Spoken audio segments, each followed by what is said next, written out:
Kebebasan berpikir dan berekspresi merupakan hak asasi manusia. Jadi ini juga memiliki dasar agama. Memiliki kebebasan berkehendak untuk melakukan tindakan-tindakan ini berarti kita juga mempunyai kebebasan berpikir dan berekspresi. Jika di suatu tempat tidak ada kebebasan berpikir dan berekspresi, yakni jika orang-orang tidak dapat mengekspresikan pikirannya secara bebas dan nyaman, maka tidak akan ada produksi yang dihasilkan di tempat itu.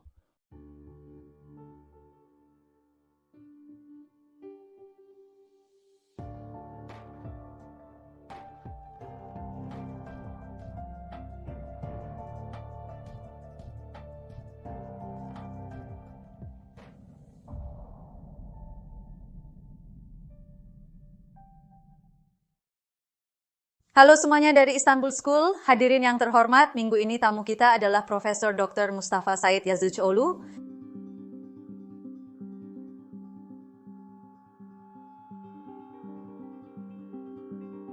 Selamat datang Pak. Kami menyambut Anda. Apa kabar? Terima kasih. Apa kabar? Terima kasih. Hoja, kami ingin berbicara sedikit tentang agama dan pemahaman tentang takdir. Apa itu takdir? Mari kita mulai dengan sedikit definisi. Masalah nasib ini sungguh merupakan salah satu masalah penting dan konsep yang disalahpahami di dunia Islam. Dalam pengertian yang sangat sederhana, Tuhan menentukan takdir di antara orang-orang dengan tingkat budaya tertentu dalam masyarakat karena Dia tahu apa yang akan dilakukan orang-orang itu. Ketika saatnya tiba, orang-orang melakukannya. Ada pemahaman bahwa ini seolah-olah suatu takdir telah ditulis di suatu tempat. Namun Allah berfirman dalam Al-Quran bahwa manusia akan diberi pahala atas apapun yang dia kerjakan. Oleh karena itu, ia harus melakukan apa yang ia lakukan dengan kemauannya sendiri sehingga ia dapat bertanggung jawab terhadap hasilnya. Nah, pemahaman tentang takdir seperti ini dalam pengertian sangat sederhana yang sedang kita bicarakan adalah pemahaman yang keliru. Ini seharusnya lebih dilihat sebagai instrumen yang digunakan untuk membuat masyarakat menerima perkembangan politik tertentu yang dimulai pada masa Umayyah. Tuhan Yang Maha Esa telah memberikan akal dan pikiran kepada manusia. Dan Al-Quran berfirman, tidakkah kamu melihat Allah Subhanahu wa Ta'ala? Tidakkah kamu memandangnya? Tidakkah kamu berpikir tentangnya? Tidakkah kamu mengambil pelajaran? Setelah itu katanya kamu akan diberi pahala atas apapun yang kamu lakukan. Segala sesuatu yang dilakukan akan mendapat balasannya. Sedikit saja perbuatan baik akan mendapat pahala, dan sedikit saja perbuatan jahat akan mendapat ganjaran. Oleh karena itu, manusia harus melakukan hal ini dengan kehendak bebas mereka sendiri, sehingga mereka akan diberi pahala dan layak mendapatkan pahala mereka. Jika itu adalah hasil dari sebuah tekad, jika itu adalah hasil dari determinisme, tidak ada pertanyaan dan tidak ada pertanggungjawaban untuk itu. Hal ini telah membuat kami, orang-orang kami tidak aktif. Ini telah membuat kita tidak produktif. Pemahaman bahwa apapun yang terjadi dalam takdir kita, itulah yang terjadi. Hal ini membuat orang menjadi tidak produktif dan pasif. Dan sepertinya Yulia membuatnya sedikit seperti robot. Masyarakat yang terdiri dari orang-orang seperti itu akan menjadi masyarakat yang pasif. Jadi tidak dapat menghasilkan apapun.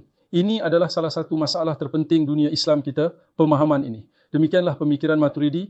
Maturidi kita adalah seorang ulama besar Islam yang tumbuh di Samarkand, Asia Tengah. Ia juga memiliki karya penting tentang subjek keimanan. Kami orang Turki mengatakan bahwa kami tergolong penganut Maturidi dalam hal keyakinan, tetapi kami biarkan saja begitu. Setelah itu, apa yang dikatakannya tentang keimanan tidak dipertimbangkan sampai saat ini. Penelitian yang sangat serius telah dilakukan pada subjek ini selama 20-30 tahun terakhir. Oleh karena itu, gaya penjelasan Maturidi sangat berbeda. Dengan kata lain, ia sangat mementingkan kebebasan kehendak seseorang. Karena jika kita membuka jendela dari sini, kebebasan berpikir dan berekspresi adalah hak asasi manusia. Jadi ini juga memiliki dasar agama. Dengan kata lain, memiliki kebebasan berkehendak untuk melakukan tindakan-tindakan ini berarti kita juga memiliki kebebasan berpikir dan berekspresi. Jika di suatu tempat tidak ada kebebasan berpikir dan berekspresi, yakni jika orang-orang tidak dapat mengekspresikan pikirannya secara bebas dan nyaman, maka tidak akan ada produksi yang dihasilkan di tempat itu. Ini adalah salah satu masalah dunia Islam. Dengan kata lain, diasumsikan bahwa ada unsur-unsur tertentu yang mengikat mereka atau agama dijelaskan kepada mereka dengan cara ini. Jika Anda menjelaskan takdir dengan cara ini, Anda mengatakan kepada masyarakat bahwa Allah mengetahui apa yang akan Anda lakukan dengan pengetahuannya yang kekal, Dia menentukannya. Kemudian manusia menjadi sebuah robot. Sebuah robot tidak memiliki tanggung jawab. Untuk memiliki tanggung jawab, seseorang harus melakukan tindakannya dengan kehendak bebasnya sendiri. Ini adalah poin yang sangat mendasar. Dengan kata lain, jika hal ini tertanam di dalam diri kita, jika pemahaman ini ada di dalam diri kita, kita akan berada di tempat yang sangat berbeda. Oleh karena itu, pentingnya gagasan tentang korban muncul ke permukaan di sini. Dari waktu ke waktu kita mendengar dari beberapa politisi tentang tahanan nasib. Ketika isu amnesti muncul menjelang pemilu, mari kita ampuni para tahanan nasib dan seterusnya. Dengan kata lain, ini adalah sikap yang salah sehingga jika Anda akan mengeluarkan amnesti, keluarkanlah dengan pemilik yang lain. Cari pembenaran lain. Tetapi ketika Anda mengatakan tahanan nasib, yang terjadi adalah sebaliknya. Apa maksudnya mengatakan mari kita ampuni tahanan takdir? Dia ditakdirkan untuk melakukan pelanggaran ini. Jika dia melakukannya. Ini seperti terjadi begitu saja karena memang sudah ditakdirkan untuk terjadi. Maksud saya ini terasa dipaksakan. Dia pernah dipenjara. Mari kita maafkan mereka, maka tidak akan ada pelanggaran. Ya, Jadi tidak mungkin ada sistem keadilan, sistem hukum. Ketika kita melihat dari sudut pandang keadilan duniawi, apalagi keadilan ilahi, tidak ada yang namanya keadilan. Dengan kata lain, jika apa yang dilakukan setiap orang menjadi takdirnya, yaitu jika ditentukan oleh kekuatan transenden ilahi, tidak ada yang bisa dilakukan manusia. Tidak akan ada pertanggungjawaban baginya, tidak akan ada hukuman baginya. Jadi pemahaman yang salah ini harus ditinggalkan, karena hal itu mengarah kepada hal yang sangat berbeda. tentu saja ada kebutuhan akan pemikiran bebas untuk pengembangan peradaban dalam suatu masyarakat, tetapi seperti yang Anda katakan di sini, ini adalah situasi yang menciptakan seluruh sistem kejahatan dan hukuman dari awal. Ketika dikatakan bahwa seseorang adalah tawanan takdir, maka orang yang menjadi tawanan takdir tidak boleh dihukum dengan cara apapun. Setiap orang mengalami apa yang ditakdirkan untuk mereka alami. Tentu saja ada hak di sini, hak sosial. Ini juga menciptakan sebuah situasi. Tentu saja ada perampasan hak publik. Jadi di sini kita melihat kemana pernyataan sederhana dapat membawa kita. Jadi janganlah kita sebut mereka tawanan takdir. Katakanlah kita berikan amnesti dengan alasan yang berbeda-beda. Katakan seperti itu, kalau perlu, kalau memang benar-benar perlu. Tentu saja ada pula sisi keputusan ilahi dalam hal ini. Jadi semuanya saling berhubungan. Itulah ketetapan Allah yang Maha Kuasa. Tentu saja ada yang namanya kehendak ilahi. Namun lihatlah apa yang kita sebabkan dengan menggabungkan ini dengan pemahaman yang salah tentang takdir. Sekarang, amit-amit, kita mengalami bencana alam. Ada gempa bumi, banjir, dan lain-lain. Itu juga terjadi di negara kita. Hal ini terjadi di banyak bagian dunia. Karena kita tinggal di negara yang berada di zona gempa bumi, kita sering mengalaminya. 5-6 bulan yang lalu, 1 tahun yang lalu, kita mengalami bencana gempa bumi yang membakar hati kita. Pada saat itu, ketika peristiwa ini dijelaskan, kita dapat melakukan apa yang hancur, kita tidak dapat melakukan apapun pada kehidupan, kita tidak dapat melakukan apapun pada kehidupan, ini adalah takdir, mari kita lakukan apa yang kita bisa, inilah yang terjadi. Penjelasan juga dibuat. Hal ini tidak memuaskan siapapun di masyarakat kaum muda. Kita bisa menganalisanya seperti ini. Sekarang ilmu pengetahuan memberitahu kita sesuatu. Dikatakan bahwa ada garis patahan di Turki, di negara kita, ada di mana-mana di dunia. Kemungkinan gempa bumi Istanbul selalu disebutkan. Lebih tepatnya disebutkan bahwa patahan Anatolia Utara akan pecah di wilayah Marmara. Ini adalah data ilmiah. Jadi kami memiliki ini sebagai hasil penelitian. Para ahli terkait mengatakan bahwa ini akan terjadi.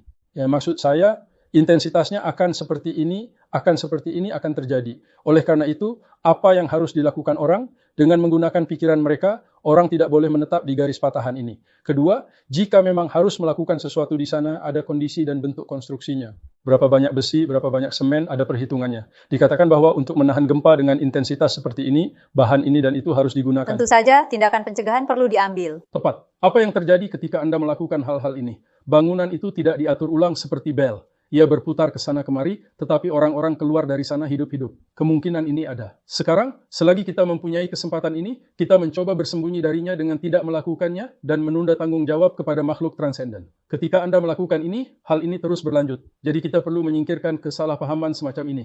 Penjelasan-penjelasan ini tidak lagi memuaskan masyarakat. Jika ada takdir yang terlibat, kita menyebutnya hukum Tuhan, hukum alam. Mari kita sebut sebagian sebagai hukum Tuhan. Kita dapat menemukan hukum-hukum Tuhan melalui sains. Ya, di sini penelitian sedang dilakukan, garis patahan sedang diidentifikasi. Bagaimana hal itu akan terjadi, di mana hal itu akan pecah, dan bagaimana hal itu akan pecah kurang lebih telah ditentukan. Waktunya tidak dapat ditentukan. Lalu apa tugas manusia? Mengambil tanggung jawab dan melakukan sesuatu berdasarkan data ilmiah. Tidak membangun tempat tinggal di sana. Dan ketika kita melakukannya, jika kita harus melakukannya, kita harus membangun sebuah bangunan yang memenuhi persyaratan tertentu. Sekarang kami tidak melakukan hal ini. Setelah itu, kita bisa dikatakan menyinggung Allah SWT dengan menunda tanggung jawab kepada makhluk transenden. Ini adalah tanggung jawab yang besar. Kita harus meninggalkan hal-hal ini dan melakukan apa yang diperlukan. Dengan kata lain, karena ini adalah isu terkini saat ini, saya ingin menekankannya pada kesempatan ini. Sekarang mereka sedang mengerjakan ketahanan terhadap gempa bumi dan sebagainya. Kita hidup sebagai peradaban di Asia Tengah pada abad ke-10 dan ke-11.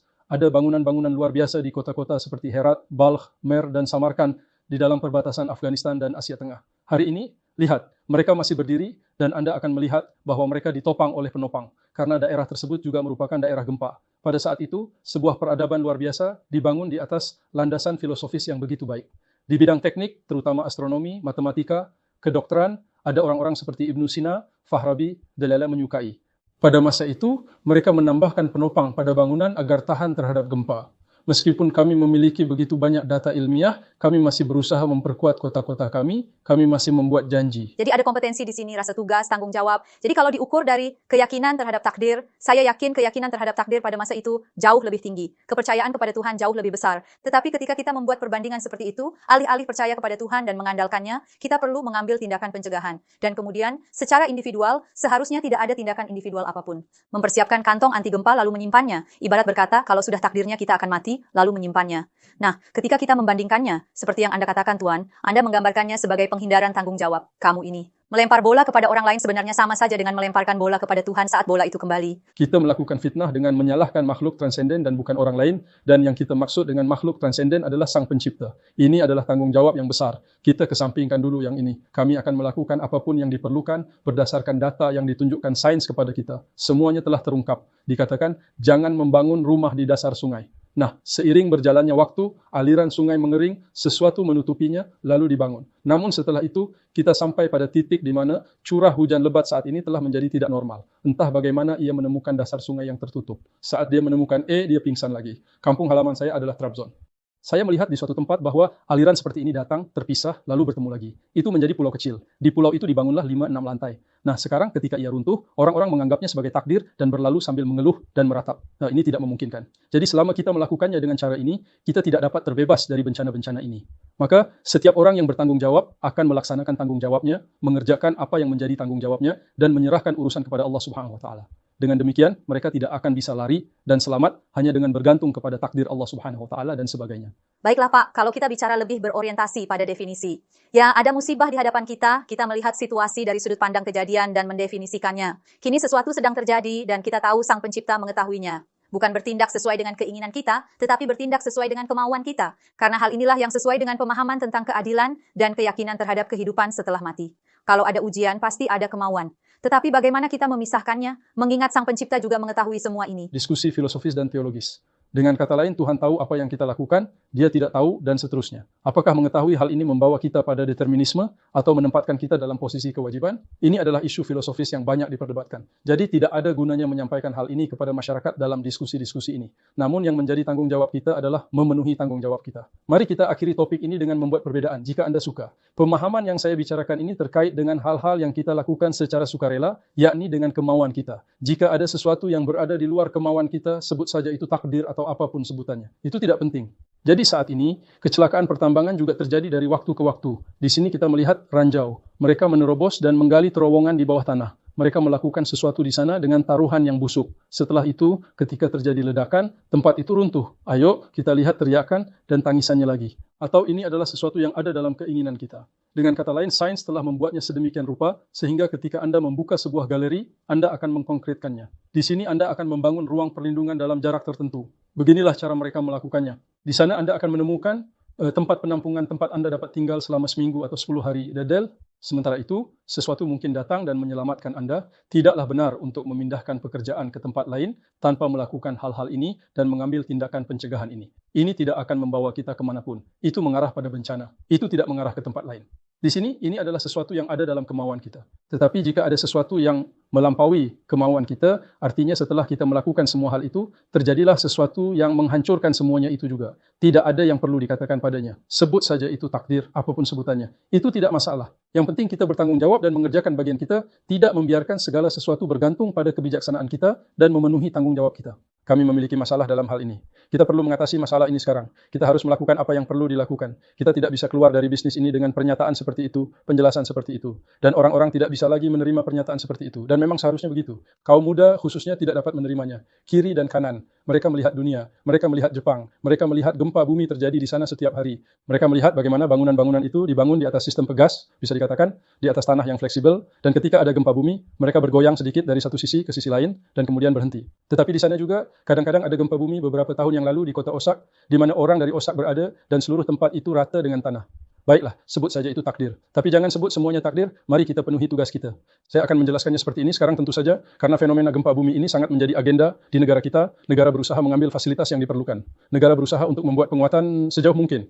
Ada upaya besar untuk merenovasi bangunan-bangunan tua dan sebagainya. Insya Allah, hasilnya akan baik. Tetapi ini seharusnya sudah dimulai sejak lama. Jadi sekarang saya melihat kota besar seperti Istanbul dari tempat saya duduk. Jadi bagaimana bangunan-bangunan ini bisa dirombak? Jika setiap orang mengambil tanggung jawab mereka tepat waktu, jika kita tidak menyalahgunakan beberapa konsep ilahi dan mengikatnya pada tempat-tempat itu, jika kita telah melakukan bagian kita, secara bertahap kita akan berada di titik yang lebih baik hari ini. Tetapi seperti kata pepatah, dimanapun kerusakan terjadi, hari ini kota dan lembaga-lembaga negara tertentu secara serius terlibat dalam pekerjaan ini. Saya harap kita akan berada di kejauhan sebelum bencana terjadi. Saya harap selama ini kita selalu berdalih dengan mengatakan nasib, takdir, dan lepas dari tanggung jawab. Saya harap setelah ini kita akan meletakkan tangan finansial dan moral kita di bawah batu dan menemukan solusinya. Kami pikir kami tengah menghindari tanggung jawab, tetapi kenyataannya tidak. Mereka dicatat di suatu tempat. Ya, Anda mengatakan bahwa ini juga ditemukan. Baiklah, terima kasih banyak atas informasi berharga Anda. Terima kasih, terima kasih. Pemirsa yang terhormat, minggu ini Profesor Dokter, kami berbicara dengan Mustafa Said Yazucolu tentang takdir. Selamat tinggal dan sampai jumpa di program kami berikutnya.